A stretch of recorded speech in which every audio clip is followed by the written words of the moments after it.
2 అర్థాలు చెప్పుకోవచ్చు ఇందులో కూడా. అంటే నేను అనుకునేది మరి ఎంతవరకు కరెక్ట్, ఎవరన్నా పండితులు వింటే చెప్పాలి. నాకు తోచిన, మనకి తెలిసిన కొంచెం ముఖ్య సరస్వతి అంటారు, బుద్ధి, మన బుద్ధికి తోచిన అర్థము. రెండోది, మొదట చెప్పింది పురాణిక అర్థం ఏం చెప్పారంటే, ఒకసారి అంటే మనందరికీ తెలుసు, శివుడి భార్య పార్వతిని మనం విష్ణుమూర్తి చెల్లెలుగా అనుకుంటాం, బావమరుదులు అన్నట్లు, ఒకళ్ళ చెల్లెలు ఒకళ్ళకి భర్త అన్నట్టుగా. ఒకసారి విష్ణుమూర్తిట పురాణ కథ శివుడి దగ్గరికి వెళ్ళారట కలుద్దామని. వెళ్ళినప్పుడు తన కూడా తీసుకెళ్ళిన చక్రం, తనవన్నీ ఉంటాయి కదా, అవన్నీ తీసి దగ్గర పెట్టి చక్కగా కూర్చుని మాట్లాడుకుంటున్నారు బావమరుదులు చాలాసేపు. మాట్లాడుకున్నాక ఇంతలో తన వినాయకుడు వచ్చి అక్కడ ఆడుతున్నాడు, మేనమామేగా, చక్కగా అవన్నీ తీసుకుని ఆ చక్రం తీసుకుని మింగేసేట. ఆయన తర్వాత పనంతా అయ్యాక వెళ్దామని చెప్పేసి చూస్తే తనకు సుదర్శన చక్రం కనపడలేదు. ఏమైందని వెతుక్కుంటుంటే అప్పుడు ఏంటి మామయ్య వెతుకుతున్నావు అంటే, ఇలా ఫలానా అంటే నేను తినేసాను. అయ్యో అదేండి అయినా నాకు ఇది కావాలి ఇక్కడ పెట్టానని చెప్పేసానండి. ఈ బాబు అని చెప్పేసి విష్ణుమూర్తి తన్ని నవ్వులాటకి, మేనల్లుడు కదా గట్టిగా ఏం అనలేడు, నవ్వులాటకి తన్ని కొంచెం ఇది చేసి తన లోపల నుంచి అది తెచ్చేసేందుకు వీలుగా ఉండడానికనో ఏమో ఇలా 2 చెవులు పట్టుకుని గుంజీలు తీసాట విష్ణుమూర్తి. తీసేసరికి బాగా పక్కపక్క నవ్వాడు. అప్పుడు ఈ సుదర్శన చక్రం బయటకు వచ్చిందని ఒక కథ. అప్పుడు మళ్ళీ తనవన్నీ తను తీసుకుని వెళ్ళాడని. నాకేమనిపిస్తుంది అంటేనమ్మా, వినాయకుడిని మనం ఆధ్యాత్మికంగా చాలా బుద్ధి ఉన్న దేవుడు, చాలా సూక్ష్మమైన బుద్ధి ఉన్న దేవుడు అని అనుకుంటున్నాం. అలాగే మనం ఈ నవరాత్రులు కొలిచే దాంట్లో కూడా మనం డీటెయిల్గా మాట్లాడుకున్నప్పుడు మనం ఒక్కొక్క రాక్షసుడిని ఆయన ఎలా సంహరించాడు అనేది 9 రోజుల్లోనూ మనం ఆ పేర్లు తలుచుకుందాం కనీసం. అలా అనుకునేటప్పుడు మనలో ఉన్న అరిషడ్ వర్గాలు, కామక్రోధ లోభమోహ మదమాత్సర్యాలు, ఇవన్నీ ఏదైతే ఉన్నాయో ఒక్కొక్క దానికి ఒక్కొక్క రాక్షసుడిగా ఐడెంటిఫై చేసి, ఆ రాక్షసుడిని ఆయన్ని కొలిచినందువల్ల వాళ్ళని చంపేందుకు ఆయన సంహరిస్తే మనకు కలిగేది విజయం అని చెప్పేసి ఈ ఉపాసన అంతా చెప్తుంది. అలాంటప్పుడు మనం అలా గుంజీలు తీస్తున్నామంటే మన అహంకారం అంతా వదిలి భగవంతుడి ముందర నాదేం లేదు, నువ్వు చెప్పినట్టు నువ్వు చూపించిన మార్గంలో నేను నడుస్తున్నాను, నాదంటూ ఏం లేదు అని చెప్పి నిన్నే పరబ్రహ్మగా చూస్తున్నాను, నాకంటూ ఏం లేదు అనే భావనతో గుంజీలు తీస్తున్నారు. గుంజీలు తీయడం అంటే ఎంత అహంకారం అంచుకోవాలమ్మా. కరెక్ట్ అండి కదా. అంటే మన తప్పు సారీ అని చెప్పడం అనేది అంత సామాన్యం కాదు. అది చెప్పడం భగవంతుడి ముందర అంటే నేను చాలా తక్కువ, నువ్వు చాలా గొప్పవాడివి అనే ఉద్దేశంతో ఇలా చెప్పారా అని ఒక థాట్ ఆధ్యాత్మికంగా ఆలోచిస్తే. అలాగే ప్రసాదాలు, వినాయకుడికి పెట్టే ప్రసాదాలు చాలా విశేషమైనవి. అందులో మనం పులిహార, పరమాన్నం, దద్దోజనం ఇవన్నీ అన్ని పండగలకి అన్ని దేవుళ్ళకి నైవేద్యం పెడతాం. కానీ కుడుములు, ఉండ్రాళ్ళు ఇవి మాత్రం ఖచ్చితంగా చేస్తారు వినాయకుడికి. లడ్డూతో పాటు ఆఫ్ కోర్స్ లడ్డు అంటే ఎందుకని కుడుములు, ఉండ్రాళ్ళ ఎందుకంటే మనం అదే ఇది కూడా మళ్ళీ మనం సీజన్ ప్రకారం వచ్చే దీంట్లో గమనిస్తే, ఇందాక నేను చెప్పినట్టుగా ఈ వానాకాలంలో ఎవరైనా గమనించుకుంటే వాళ్ళకి డైజెషన్ చాలా పూర్ ఉంటుంది, హెల్త్ అంత బాగుండదు, మెటబాలిజం తగ్గుతుంది, చాలా డల్గా ఇదిగా ఉంటుంది వెదర్లో వచ్చే మార్పుల వల్ల. అప్పుడు నూనెలు తర్వాత ఇట్లాంటి ఎక్కువ హెవీ ఫుడ్స్ తినడం వల్ల అరగదు, మీరు గమనించి చూసుకుంటే. అందుకే కూడా మనం ఒంట్లో బాగాలేని వాళ్ళకు కూడా ఆవిరి మీద ఉడికిన ఇడ్లీ పెడతాం, తొందరగా అరుగుతుందని. అలాగే వినాయకుడికి కూడా బియ్యంతో చేసింది, ఎందుకంటే ఇడ్లీ అంటే మనం రకరకాల వీటిలతో చేస్తాం, మినపప్పు అవన్నీ వేస్తాం. ఇదేంటంటే భూమి నుంచి వచ్చింది, దీనికి అదివరకు రోజుల్లో మనకి ఇవన్నీ లేదు కాబట్టి ఏ ప్రసాదం చేసినా బియ్యంతోనే మనవి. పరమాన్నం అనుకోండి, పులిహార అనుకోండి, ఏమైనా అనుకోండి, ఆ బియ్యాన్ని రవ్వ చేసి జీలకర్ర తర్వాత కొంచెం నెయ్యిలో ఆ జీలకర్ర అది వేసి కొంచెం శనగపప్పు, శుభానికి శనగపప్పు వాడతారు కాబట్టి 4 పప్పులు వేసేసి ఇది బియ్యం రవ్వని ఆవిరి మీద ఉడికించి చేసిన కుడుములే ఈజీగా అరిగేటట్టు. అది కూడా 21 సంఖ్య. వినాయకుడికి సంబంధించి ఏదైనా 21 రకాల పత్రి, 21 నెంబరు ఇది కుడుములు అంటే ఉండ్రాళ్ళు అని చెప్తారు. ఎందుకనంటే అంటే దీంట్లో కూడా ఇంకా చాలా డీటెయిల్డ్గా మాట్లాడుకోవాలి. పైపైనగా ఊరికే చెప్పుకోవాలంటే మనకి పంచభూతాలు, పంచప్రాణాలు, పంచకోశాలు చాలా ఉందమ్మా. ఆధ్యాత్మికంగా లోపలికి వెడితే ఎంత బాగుంటుందో అసలు, లోతుల్లోకి వెడితే. అది అంటే 15 అయ్యాయి, 20 పంచ తన్మాత్రలు, 21 బుద్ధి, టోటల్ 21. అన్నిటికీ ఒక్కొక్క దానికి ఒక్కొక్కటి అన్నట్టుగా అనమాట. అలాగే అమ్మవారి తత్వం తీసుకున్నప్పుడు మనం ఈ రకరకాల ఉపాసనలు చేసేటప్పుడు 9 దేవి నవరాత్రులు వచ్చినప్పుడు అమ్మవారిది ఏదైనా 9, 16 మనం శివుడికి 5, అట్లా ఒక్కొక్క దేవుడికి ఒక్కొక్క నెంబరు సిగ్నిఫై చేసేది. అలా వినాయకుడికి 21. అలాగే మట్టి వినాయకుళ్ళని మనం మొదటి నుంచి పూజిస్తూ వచ్చాం కదండి. ఇప్పుడు ఎందుకని చాలామంది కెమికల్స్ వైపుకి వెళ్తున్నారు, అలాగే కృత్రిమ రంగులు వాడుతున్నారు, కారణం ఏంటంటారు? ఈ ఏమైపోయిందంటే దీంట్లో అంటే నేను ఇలా అంటే ఎవరైనా అఫెండ్ చేస్తుంటే ఐఎమ్ వెరీ సారీ, కానీ ఏమనిపిస్తుందంటే భక్తి కూడా ఒక ప్రదర్శన, ఒక పోటీతత్వంగా మారిపోయిందమ్మా. భగవంతుడికి మనకి మధ్య ఉండాల్సింది మన హృదయం, మన దాని లోపల ఉన్న భావన ఏంటి, మనం ఏం పెట్టామనేది కాదు. భక్త కన్నప్ప భక్తి కూడా స్వీకరించాడు భగవంతుడు, శబరిది స్వీకరించాడు. వాళ్ళందరి భక్తి ఏంటండి? ఈ ఆర్భాటాలు ఉన్నాయా? ఏమీ లేవు. నిండు మనస్సుతో ఎంగిలని కూడా తలుచుకోకుండా ఈ పండు తీయగా ఉందా పుల్లగా ఉందా అని రుచి చూసి పెట్టిన శబరి పండుని రాముడు ఆనందంగా స్వీకరించాడు. భక్తి అంటే అది కదా. ఈరోజు ఏమైపోయింది, మనకున్న దాంతో ఏదో చిన్నగా చేసి పెట్టుకోవడం అంటే పోటీతత్వం. సోషల్ మీడియా అనుకోండి, లేకపోతే పక్కన వాళ్ళతో ఇంకా అంతకంటే బాగా చేయాలి అనే ఒక తత్వంతో కానీ బాగా పెద్ద పెద్దగా ఇప్పుడు సైజు కూడా ఈ సంవత్సరం 10 ఫీట్ చేసామంటే వచ్చే సంవత్సరం 15, 12 చేయాలి, తర్వాత 20. వాళ్ళది 25 చేశారట, మనం 30 చేయాలి. 35, 40, 50, 70 ఇప్పుడు ఖైరతాబాద్ వినాయకుడు ఈసారి 70 అడుగుల విగ్రహము.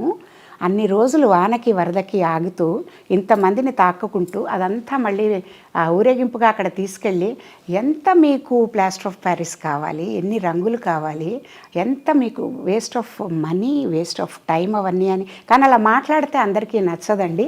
పర్యావరణ విషయంగా మనం ఆలోచించినప్పుడు మనము నిజంగా పూజ చేసి పర్యావరణంకి మేలు చేస్తున్నామా, లేకపోతే ఇవన్నీ పోటీలతో చేసి ప్లాస్టర్ ఆఫ్ ప్యారిస్ ఇవన్నీ వాడడం వల్ల పర్యావరణానికి కీడు చేస్తున్నామా? ఒక్కసారి అలా ఆలోచిద్దాం. అది ఏమాత్రం హర్షించదగ్గ పద్ధతి కాదు. మట్టితోనే చక్కగా పెద్దది చేసుకోండి. చేశారు కదా అదివరకంతా. బంకమట్టితో మీరు చక్కగా పెద్ద వినాయకుళ్ళు చేసి పెట్టలేదా?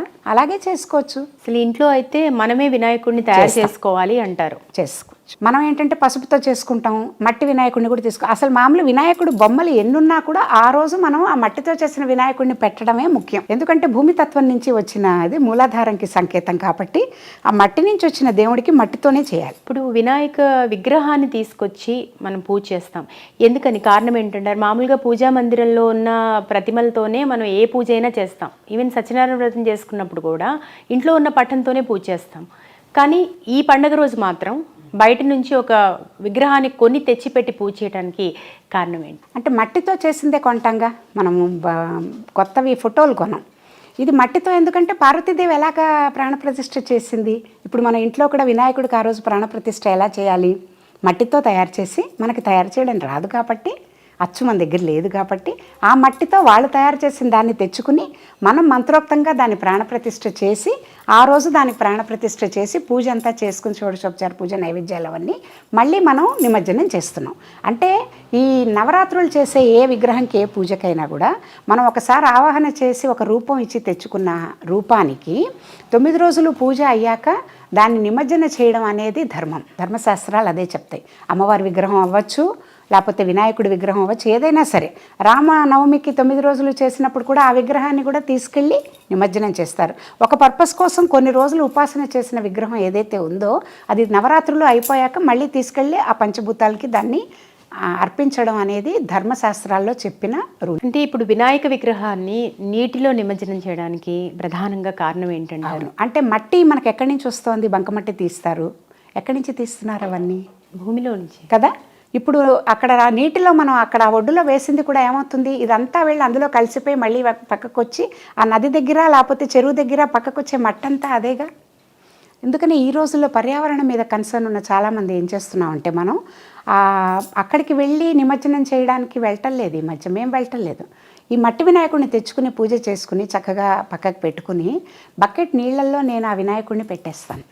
మట్టితో చేసిన వినాయకుడు చాలా మంది అలాగే చేస్తున్నాం. ఎక్కడెక్కడో మనం ఇచ్చేసి తొక్కని చోట్ల వేసి అలాంటికంటే కూడా వాళ్ళకి ఇచ్చి వాళ్ళు తీసుకెళ్తారో లేదో పాపం, అంతంత పెద్దవి ఇన్ని తీసుకెళ్లాల్సి వస్తుంది, మర్చిపోవచ్చు, ఎందుకు శ్రద్ధగా మనమే చేసుకోవచ్చు కదా అని చెప్పేసి అది అందులో ఆ బకెట్లో వేస్తే చక్కగా కరిగిపోయి మట్టి నీళ్లు ఫామ్ అయిపోతాయి.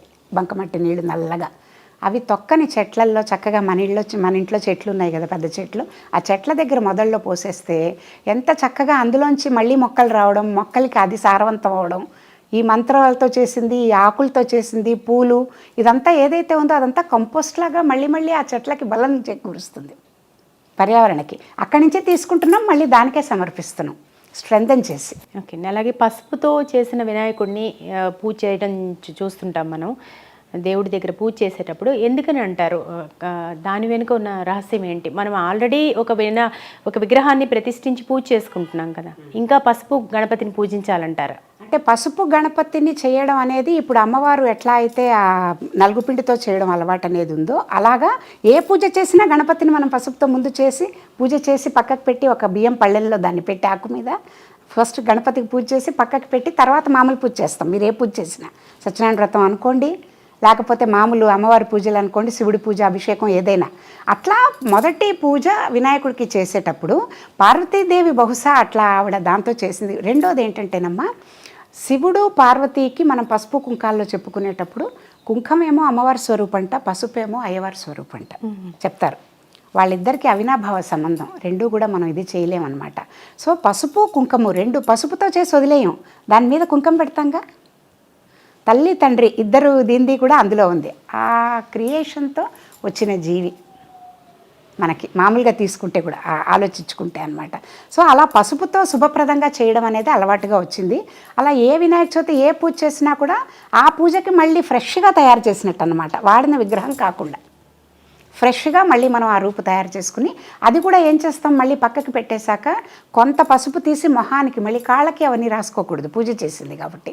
మొన్నాడు పొద్దున ఆ పసుపు కొంచెం తీసి మంగళసూత్రంకి రాసుకోవడం, మొహంకి రాసుకోవడం, చేతుల వరకు పర్వాలేదు, మళ్ళీ కాళ్ళకి అది రాసుకోకూడదు. కొంచెం రాసుకుని అది తులసిలో పెట్టేస్తాం. అది ఇప్పుడు వినాయక చవితి రోజు ఇప్పుడు పద్ధతులు పక్కన పెట్టి ఈ భాగ్యనగరంలో జరిగే నవరాత్రుల గురించి ఒకసారి మాట్లాడుకుంటే, పద్ధతులు, ఆధ్యాత్మికత ఇవన్నీ ఒక పక్కన అయితే కొంత ఆడంబరాలు చూపించడం, మీరు అన్నట్టుగా ఎత్తు విగ్రహాలు కావచ్చు, రకరకాల కృత్రిమ రంగులు కావచ్చు, అది కాకుండా కొన్ని డ్రింక్ చేయడము, అక్కడ డ్యాన్సులు చేయడము, ఇట్లాంటివన్నీ ఎట్లా చూడాలంటారు?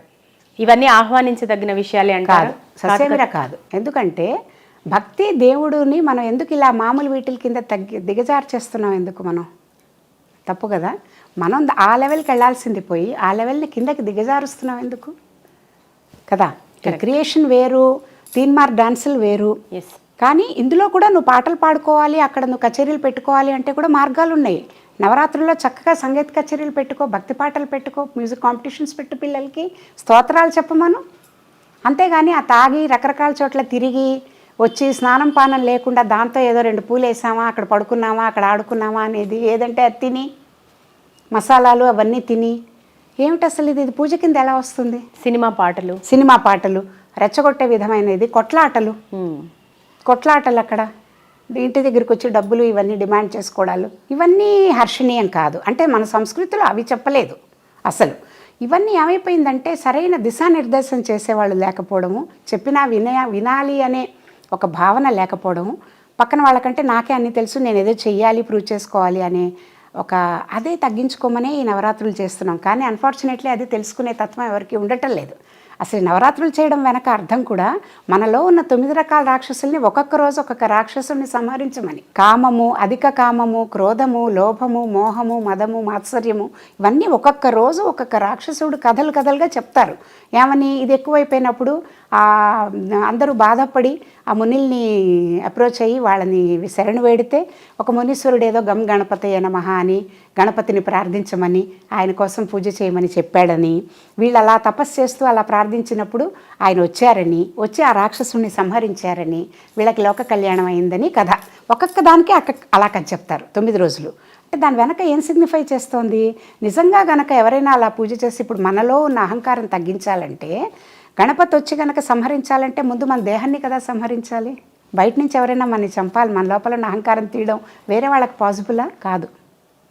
ఎవరు తీయాలి? మనమే తీసుకోవాలి. మన లోపల ఉంది అది. అంటే మన లోపల ఉన్న దాన్ని ఇన్వర్డ్ పాత్ మన లోపలికి దర్శించుకుంటూ మనం రెక్టిఫై చేసుకోవాలంటే ఏం చేయాలి? ఆ రాక్షసుడిని మనం ఎలా ట్రాన్స్ఫార్మ్ అయ్యి మన ఆలోచన విధానంలో ఇవాళ రేపు ఎన్ని చూస్తున్నాం మనం ప్రకృతిలో, మన ప్రపంచంలో ఎన్ని రకాలు జరుగుతున్నాయని. అంటే అవన్నీ దేనివల్ల? ఈ అరిషడ్ వర్గాలు, మదం, కామం, లోభం, మోహం, మదం, మాత్సర్యం ఇవన్నీ ఎక్కువడం వల్లేగా. అందులో ఏం చెప్తున్నారు? నవరాత్రులు ఒకవైపేమో ఇచ్చేస్తున్నావా, మళ్ళీ వెళ్ళి అహంకారం చూపిస్తూ లేకపోతే మదం చూపిస్తూ ఇట్లాంటి పనులు చేస్తున్నావా? అర్థమేముంది? ఎందుకు చేస్తున్నావు నువ్వు? టైం వేస్ట్ కాదా? ఇలా చేసే బదులు నవరాత్రులు పూర్తిగా పక్కదో పట్టాయి. ఒక రకంగా చెప్పాలంటే మీరు అన్నట్టుగా కాస్త పూజ జరుగుతున్నా కూడా ఇట్లాంటివి మాత్రం ఎలాంటి హర్షణీయం పరిస్థితుల్లో కాదు. హర్షణీయం కాదు. ఇప్పుడు నేను కొన్ని పేర్లు మనం ఎత్తకూడదు కాబట్టి ఎత్తట్లేదు, కానీ వేరే వేరే వేరే ఫెయిత్లు ఫాలో అవుతున్న వాళ్ళు ఎవరైనా వాళ్ళ భక్తిని కానీ వాళ్ళ పూజను కానీ హాస్యాస్పదంగా చూస్తారమ్మా? లేదు. ఎవ్వరూ చేయరు. మరి మనం ఎందుకు చేస్తున్నాం? మనకు అసలు మన దాని మీద నమ్మకం ఉందా? మనకే నమ్మకం లేనిది వేరే వాళ్ళు ఎందుకు మనని గౌరవిస్తారు? ముందు మనం కదా గౌరవించాల్సింది. ఉషా గారు, ఇప్పటివరకు మీరు నెగిటివ్ షేడ్లో కొన్ని విషయాలు చెప్పారు, నవరాత్రుల్లో ఏం చేయకూడదు అని. కానీ ఏం చేయాలి, ఎలా జరుపుకోవాలి? చాలామంది ఇళ్లలో ఉపాసన చేసేవాళ్ళు ఈ నవరాత్రిని చాలా చక్కగా సెలబ్రేట్ చేసుకుంటూ ఉంటారు కదా, వారు ఎట్లాంటి నియమాలు పాటిస్తూ చేసుకుంటారండి? నేను కొన్ని కుటుంబాలు చూశానమ్మా. ఇలాగా ఆల్మోస్ట్ 50-60 ఏళ్ల నుంచి ఈ సాధనా మార్గంలో ఉన్న కుటుంబాలని చూశాను. ప్రతి సంవత్సరం వాళ్ళు నవరాత్రులు ఎంత చక్కగా చేసుకుంటారు, నిష్టగా, భక్తిగా అని. అందులో వాళ్ళు ఏంటంటే ఏ రోజు ఏం చేయాలో దాని నైవేద్యంతో సహా వాళ్ళు రూల్ మార్చకుండా చేస్తారు. మొదటి రోజు ఉండ్రాళ్ళని, రెండో రోజు అటుకులని, మూడో రోజు ఒక్కొక్క అవతారంకి ఒక్కొక్క నైవేద్యాలు ఉన్నాయి. అది కూడా సిస్టమేటిక్గా చేసుకుంటూ వీళ్ళకి గురువుల దగ్గర నుంచి ఒక మంత్రం ఉంటుంది, మంత్రోపదేశం ఉంటుంది, గణపతి మంత్రం. ఆ గణపతి మంత్రం, గౌరీ మంత్రం ఇట్లా గురువులు ఇస్తారు వాళ్ళకి. ఆ గణపతి మంత్రాన్ని వాళ్ళు కొన్ని లక్షలు జపాలు చేస్తారు. కామ్గా రోజంతా అలా చేసుకుంటూనే ఉంటారనమాట.